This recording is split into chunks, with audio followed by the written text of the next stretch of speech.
You have to make this cake. I'm calling it an everyday butter cake because you probably already have all the ingredients for it. It's simple, very vanilla, comes together really quickly and easily, and it's the kind of thing you make when you're in the mood for a simple treat or you want something with your coffee or tea. It's got a crispy sugar topping and it's so fluffy. He's sitting there and he's watching the movie and he's perfect and he smells really good. He smells really good and he looks amazing. I am stupid. I said thank you. Whoa. You said thank you? When he kissed me. Wait, he kissed you again? What, is he just out of prison or something? No, not now. Yesterday at the store. Oh, all right. Strike the prison comment. So wait, he kissed you and you said thank you? Yes. Well, that was very polite. No, it was stupid. And I don't know what I'm doing here. You're sitting in the kitchen. What kind of chaperone are you? Me? I'm not trying to be a chaperone. I'm trying to be a girlfriend. Day 18 of my 25 days of Christmas recipe, so let's make these Grinch-inspired cookies. In a bowl, add in a white box cake mix, then add in 1/3 cup vegetable oil, 2 large eggs, and half a teaspoon of baking powder and mix everything together. Then we're going to add in some green food coloring and fold it into the dough. Then we're going to let it chill in the freezer for 30 minutes or refrigerate for 1 hour. After that, we're going to take about 2 tablespoons of the dough and form them into balls and then dip them into powdered sugar. Then we add a red heart sprinkle to each cookie. Bake in the oven at 350 degrees between 10 to 12 minutes. And there you have these delicious Grinch cookies. Today I'm making something that I've made literally so many times and I have yet to nail it, and that is cheesecake. So I'm gonna try and make some cheesecake today. Okay, so I need 1.5 cups of graham crackers, so we'll see how much that is. Now I'm gonna blend it up. And I just want to show you guys this pump. It feels hard. Okay, and it needs to be perfect. 2 tablespoons of sugar, a tablespoon of brown sugar. I'm gonna give it a mix. I have 7 tablespoons of melted butter. Mix this in here. We want like a wet sand texture. I can do the crust part. We have our wet sand texture. My cheesecake spring pan I've had for 4 years and yet to make a perfect cheesecake. Put it in here. I like to use a measuring cup to flatten it out. Now I'm adding 4 blocks of cream cheese at room temperature. And I'm gonna mix this up real good. 1 cup of sugar. Alright, beat again. Now 2/3 of sour cream. 1, 2. And then some vanilla. I don't have any more vanilla paste or extract, so I'm just gonna use straight vanilla. So you cut this down the middle with a knife and then like split it open. All of this is the vanilla. You just scrape it with like the back of your knife. Beat everything together again. Now 1 at a time, I'm gonna add 4 eggs. So I'm gonna add 1 egg, let it mix, I'm gonna add the other 1. Egg. Now mix. And scrape the bowl after each egg. Last egg. Okay, my phone is just like stopped recording and it doesn't save the video, but I poured it in here. I have a sheet tray with some parchment paper and I poured it into the spring. This recipe calls for no water bath, so we'll see how it goes. So it's going in the oven at 325 degrees for 50 to 60 minutes. Okay, I just took it out the oven and it's looking pretty good. She does have a few cracks. And then the recipe says when you poke it in the middle and it bounces back, then it's good if it jiggles like Jell-O. So I think I'm on the right track. I'm gonna let it sit for 10 minutes. So the crack got a lot bigger.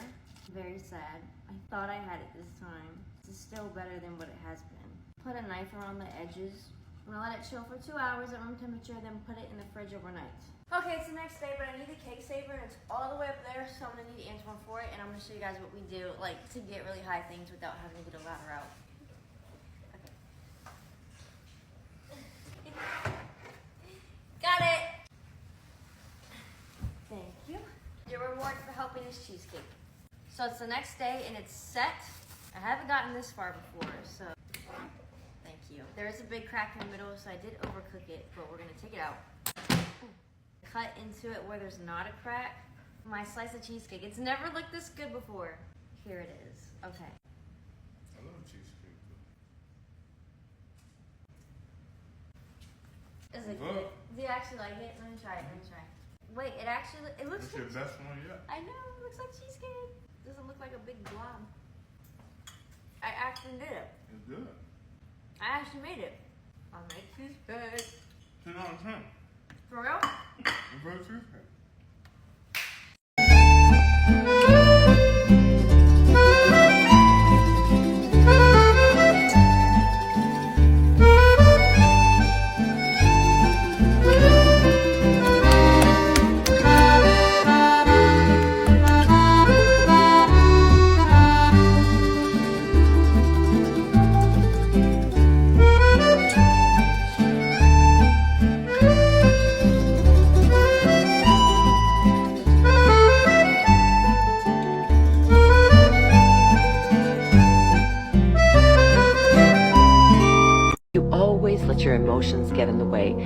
problem with you, Lorelai. You don't think. Mom, please. He's just a man, Lorelai. No, he's not.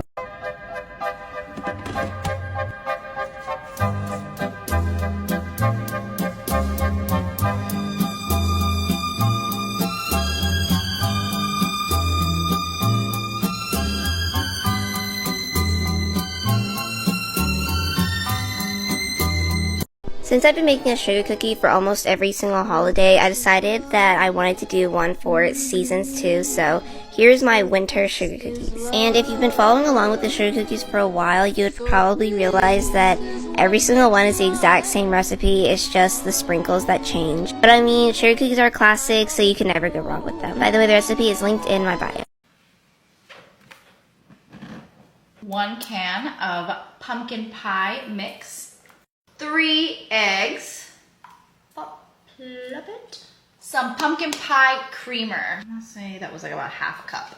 And last but not least, you have your sweetened condensed milk. All right, so we're gonna grab our cap here. This is nice to the brim, I love that. We're gonna pop that on there and turn her on. All right, once that's done, we're gonna move it out of the way. All right, I have my bun cake here with some sugar that I caramelized. We're gonna go ahead and pour this in there just like that, all around. So we're gonna go ahead and spread that. All right, once I have that nice and topped off, I'm gonna move it back here. I'm gonna grab a pan just enough where this can fit inside, just like that. I'm gonna grab my water here, and I'm gonna get to about halfway, and I'm gonna go ahead and squeeze that. I have my oven preheated to 350. I'm gonna pop this in there for about 1 hour, and I cannot wait to show you guys the results. All right, guys, there it is, looking delicious. It was actually in the oven for about 1 hour and 30 minutes, just so you guys know. So we're gonna put the plate over it, just like that. Beautiful. All right, here we go. What? Oh my god. Oh, that is stunning. So let's cut into this right now and take a bite because I cannot wait. So this is gonna be a little bit more of a pudding consistency just because we did use, you know, that pumpkin puree. Yeah. Let's look at it. Oh, yes. God. All right, let's take a bite because I'm so excited. Okay. Okay, very kind of puddingy. Oh, that's hot. Yeah. But how is it? Good? very hot, but so good. So good. Very like pumpkin pudding flan. That's what I would consider it. It's close to a flan, but it's still creamier than a flan. That is so yum. Oh my.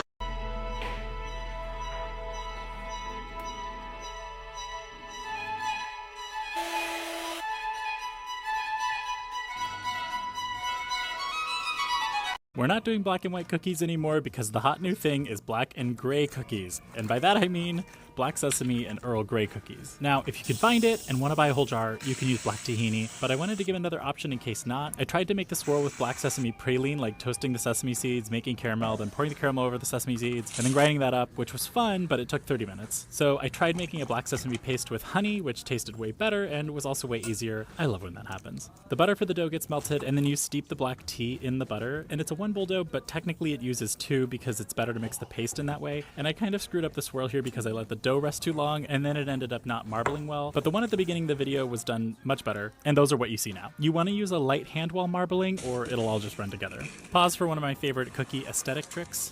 And bonus, if you really love Earl Grey, like you are the Earl of Grey, you can do this tea sugar coating on the outside of the dough balls. Oh, and these were the ones where the swirl wasn't as defined, but they're still pretty.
I started baking when I was 13 years old, and I wish someone told me this life hack sooner. To get perfectly round cookies, all you do is grab a circular cookie cutter or a mason jar lid or anything that's round, and then you just scoot them around your cookies when they first come out of the oven, and it makes the edges perfectly round. A lot of you have probably already seen this life hack before, but just in case you haven't, I wanted to share. It works every time. And